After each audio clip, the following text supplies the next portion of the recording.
Apparently I messed up edible glitter the first time, so we're gonna do it the right way. Listen, I cook, I don't bake, so that's why I don't know how to follow instructions. So this time I actually have food coloring, and I'm not using blueberries to color it. I thought the blueberries were genius, but immediately shut down in the comments. Last time I used wax paper because I didn't have saran wrap, but I stole this from my parents. Okay, so it's 1 cup of water to 1 tablespoon of cornstarch. Oh God, it already spilled.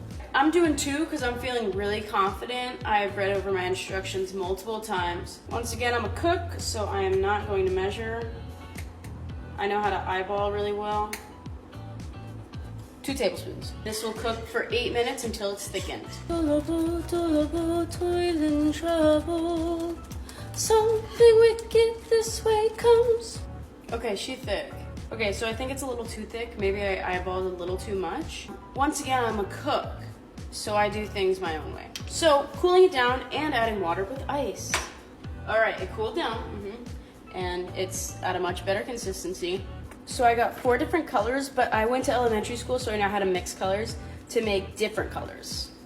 And I'm gonna teach you today, little chef. I got these cute little containers. I'm gonna fill them up with some of this oobleck. I have 4 different colors. Wait a second. I didn't know I was getting the gel ones, and I hope this is okay. She did little smiley faces in hers, so I thought that was cute. I'm gonna do the same. Boop, boop, boop. Oh my God, look, he's so happy. And don't be too happy, you're turning into glitter. Look at this happy family. Now I'm gonna mix them all up.